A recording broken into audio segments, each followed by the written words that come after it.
continuato, ha realizzato un sequel di Fight Club, che è una cosa appunto diversa dal romanzo e diverso dal film, è una terza cosa, è una terza via. Ci può raccontare qualcosa appunto sugli albi a fumetto che ha realizzato?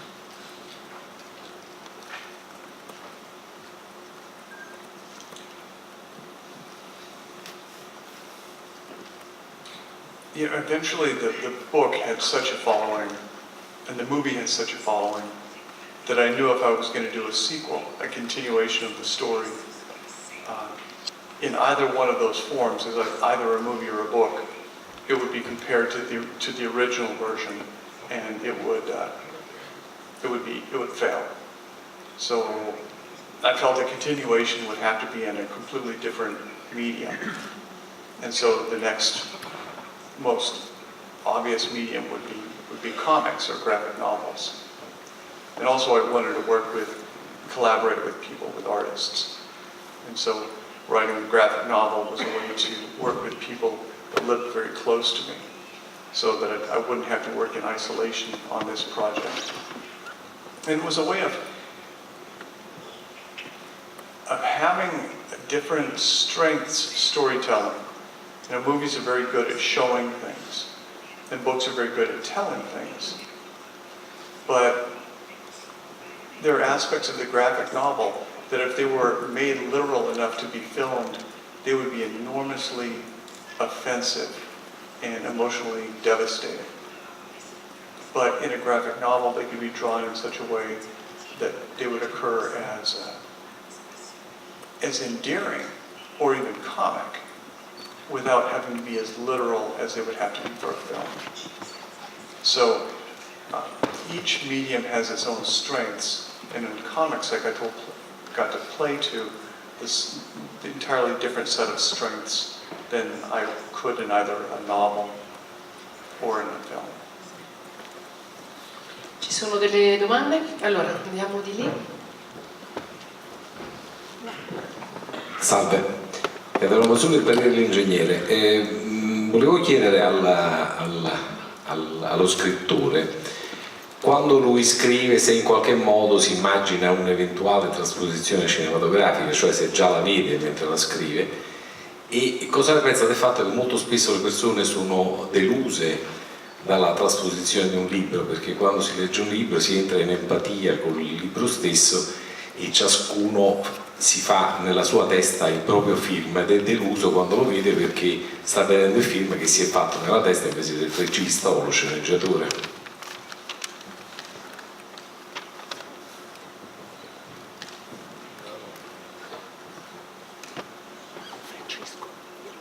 When I set out to write books, it was to write books and not to write films.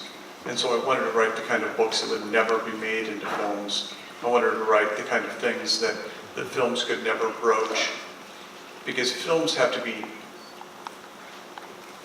make their return, have to make their profit by being shown to an enormous audience, many of whom aren't consenting to see the film. Where books are always a consensual form of entertainment. The person reading the book is always making an effort and always turning the pages, and has to be educated to a certain extent to even understand what they're consuming. So, in writing books, I wanted to write about the things that I felt could never be filmed because they were too upsetting or too challenging or too offensive. And so my goal is to always write something that could never be made into a film. There's another portion of that question. La seconda domanda è the second question.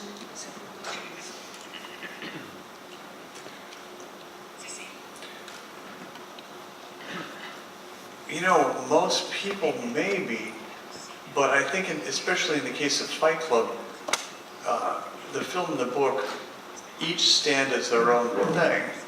And so I think that they're both very valid, and it's hard to compare them directly. And so I think in that case, they're both a very good thing. And it's hard to say that one is better than the other.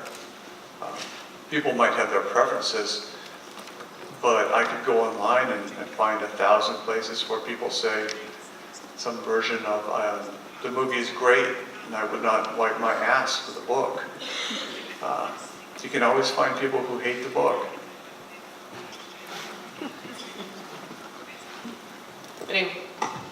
Sì, sono passati 20 anni ormai dalla pubblicazione di Fight Club.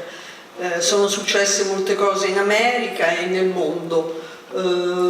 Quella visione, quella critica, quel ritratto dell'America pensa che siano ancora validi, oppure tutto quello che è successo ha cambiato molto la realtà, insomma. E poi volevo chiederle, ho letto che quando c'è stata una lettura di un suo racconto, a questa lettura 67 persone sono svenute.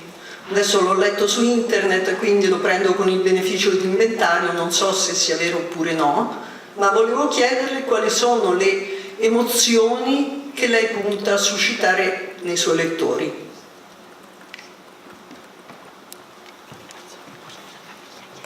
Aspetta.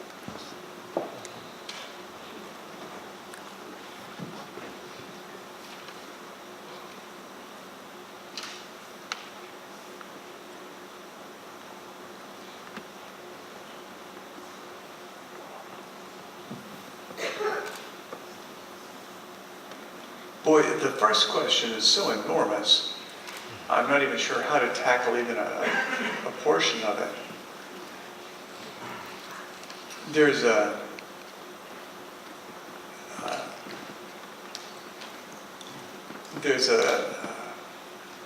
I can't think of the name, it's a hyphenated theory, 2 names with a hyphen. And it states that it's only once a distinction is given a name that we can talk about it. And I think until Fight Club and The Matrix, especially Fight Club and The Matrix, we didn't have a language for talking about so many aspects of the culture. And just these 2 movies that question a kind of stock reality, because most movies, most narratives take place in this kind of commonly held stock reality that we all think is reality. And very few movies kind of question that stock reality. And the Fight Club and The Matrix both created a language for questioning that stock reality. And it's only now that we have some of that language that we can talk about these ideas. And I think that's one reason why certain movements are starting, because before there was no language to even conceptualize them. And the second part of the question was, about the faintings. Yeah, I have a story called Guts, and I read it for a few years on tour, and it was a very short 11-page story. And I read it in Milan once, and 3 men fainted, and one was so angry. He stood up at the end, he was weeping, he was so angry, and he was screaming in Italian, "Did you read that story just to humiliate me? Did you read that story just so I would faint and be humiliated?" And I felt bad for him. There's another man, there's a joke in there about calamari. If I told you how it tasted, you would never ever again eat calamari. And another man got up, just bellowing angry. And he said, "I make my living in the calamari industry."